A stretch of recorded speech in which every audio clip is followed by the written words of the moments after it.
Hello મિત્રો, સ્વાગત છે તમારું અમારા એક નવા બ્લોગ સાથે। તો કેમ છો બધા? ઘણા સમય પછી એક બ્લોગ લઈને પાછો આવી ગયો છું। આજે છે સોમવાર, એટલે આજે કારખાને રજા છે, તો કીધું હાલો એક બ્લોગ આજે બનાવી નાખ્યું, કારણ કે ટાઈમ નથી રહેતો એટલે બ્લોગ વચમાં નથી બનાવતો।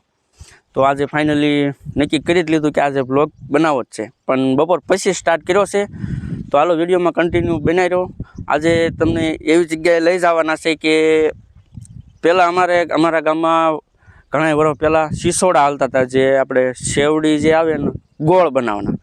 તો આપણે ત્યાં આજે જવાનું છે, આજે રજા છે, તો ભાઈબંધને સાથે લઈ લીધો છે, અને બરફ લઈ લીધો છે, એક રસ ભરવા બોટલ લઈ લીધી છે। તો હાલો આપણે સિસોડે જઈને પાછા મળવી। તો વિડીયોમાં કન્ટિન્યુ બન્યા રહેજો, કેવી રીતનો ગોળ બનાવે છે, કેવી રીતનો શેવડીનો રસ કાઢે છે એ તમને દેખાડવી। તો હાલો વિડીયોમાં કન્ટિન્યુ બન્યા રહેજો। તો હાલો આપણે હવે જાવી છીએ સિસોડે, કારણ કે છે ભાઈબંધની જ વાડી। ભાઈબંધને ફોન કર્યો તો સિસોડો બંધ છે કે શરૂ, તો જોકે એને કીધું કે શરૂ છે, તો પછી પ્લાન બનાવી નાખ્યો જવાનો। તો હાલો આપણે ત્યાં જઈને પાછા મળવી।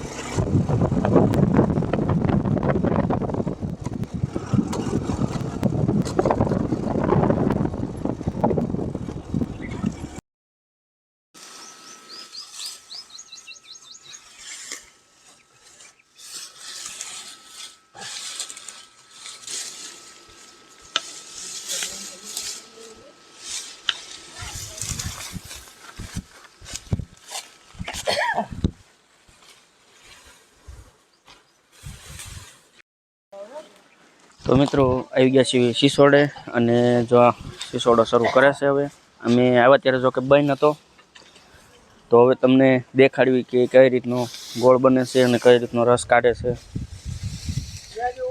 આ છે મશીન। ચાલો વિડીયોમાં કન્ટિન્યુ બને રહીજો। આ રીતની શેવડી ઓરવાની, એટલે એનો રસ નીકળે। રસને આ પડખે કુંડી છે, કુંડીમાં રસ જાય એટલે એ ભરાઈ જાય, એટલે એને આ સાઈડ એક કુંડીમાં જવા દેવાનો હોય।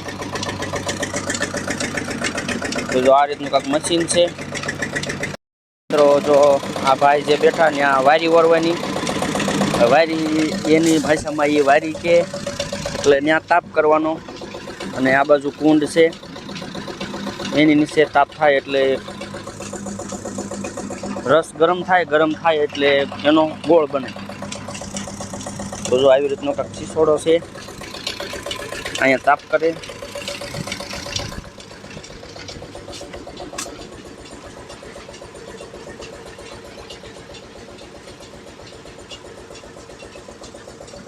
હવે તો ગોળ પાકવામાં છે, પાકી જાય એટલે એને કુંડમાં નાખી અને જામમાં દે, એટલે એના પહેલા બનાવે એટલે ગોળ સુકાઈ જાય।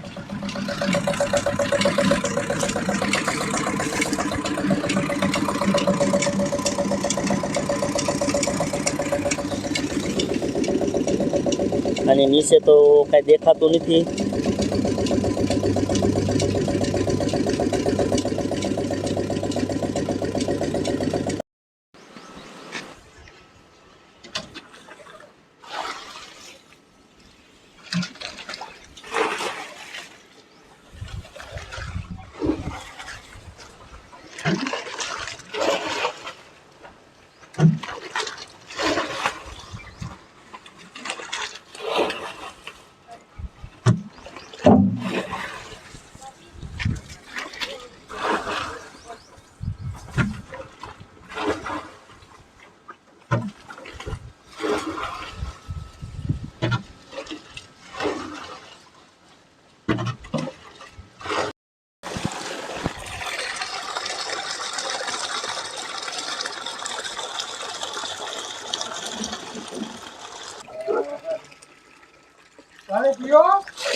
તો મિત્રો આ છે ગોળ બનાવવાની જગ્યા।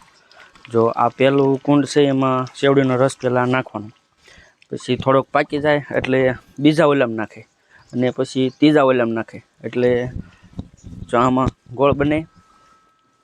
પછી આ કુંડમાં હાવ પાકી જાય પછી ત્યાંથી અને આમાં લઈને પછી આ કુંડીમાં નાખી દે, અને પછી આ રીતના પહેલા બને। આ 5-5 કિલોના પહેલા બને। એ રીતનો કાંક 5 થી 7 કિલો. હા એ રીતનો કાંક અહીંયા ગોળ બનાવે અને શીશોડો પાછો આ સાઈડ છે ત્યાં રસ નીકળે અને એ પાછો રસ આ ટાંકીમાં આવે ત્યાંથી સીધો કુંડમાં આવી જાય.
તો મિત્રો રસ લઈ લીધો છે, ડોલ ભરી લીધી છે. તો હાલો હવે બરફ નાખી અને ઠંડો કરવી.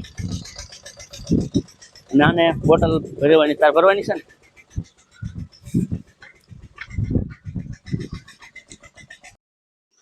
તો ફાઇનલી શીશોડો શરૂ થઈ ગયો અને ડોલ પણ ભરી લીધી રસની. બરફ ને એવું લાવ્યા હતા પીવા વાળા બહુ જાજા. પીવા વાળા તો અમે તો કે બે જ સીવી કોઈ આવ્યો નતો એટલે અમે બે જ વહી આવ્યા. કા અરે છપાઈ લીધી ડોલ જો. તો હાલો હવે ઠંડો કરવી અને પછી પી લેવી.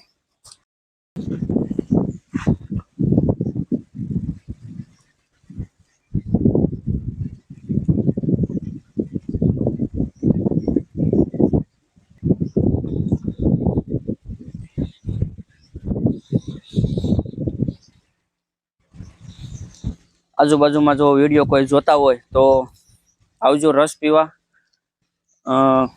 પિત્તરિયા ગામમાં જે શીશોડો શરૂ છે, એક ઓલિકાઈની સાઈડ પણ શીશોડો શરૂ છે. એ આપણા ભાઈબંધની વાડી છે અને આ તે ભાઈબંધની વાડી છે. અને ગોળનો ભાવ તો જે આપણને ખબર નથી, આપણે જે હમણે પૂછી લેવી કે એનો ગોળનો ભાવ શું છે. તો કોઈને લેવો હોય તો પણ ભાવ જાણી શકે એમ. તો આપણે હમણે ગોળ બનાવે છે અને પૂછી જોઈશું કે ભાવ શું છે. તો હાલો વિડીયોમાં કન્ટિન્યુ બન્યા રહેજો. તો મિત્રો આવી રીતનો કાંક ગોળ બને અહીંયા અને રસોઈ એ રીતનું મશીનમાં નીકળે. તો જે તમને દેખાડું નથી દેખાડી દીધું અને રસ પણ પી લીધો, બોટલ ભરી લીધી. ધરેને પીધો ને. જો એને બોટલ પણ ભરી લીધી છે. તો હવે જાવી ગામમાં. હામો નહીં તો એને જબલામ હતો ને ભર્યો. આખી બોટલ ભરી લીધી. હા, એને રસ થોડોક જાજો લઈ લીધો તો એ જે ડોલમાં થોડોક પડ્યો છે. પછી એને જબલું ભરી લીધું અને બોટલ ભરી લીધી. તો હવે ઓલો રસ પાછો ફેંકી દેવાનો. કા તો હાલો વિડીયોમાં કન્ટિન્યુ બન્યા રહેજો. અને હવે ચાવી રસ પી લીધો છે, હવે તાર રસ પીવા અને એ બાને મને બ્લોગ બની જાય. તો હાલો હવે મળવી પાછા ગામમાં જઈને. હવે પાછો ગામમાં વયા જવી. કા તો હાલે ઊભો થાય, હા લે બધું.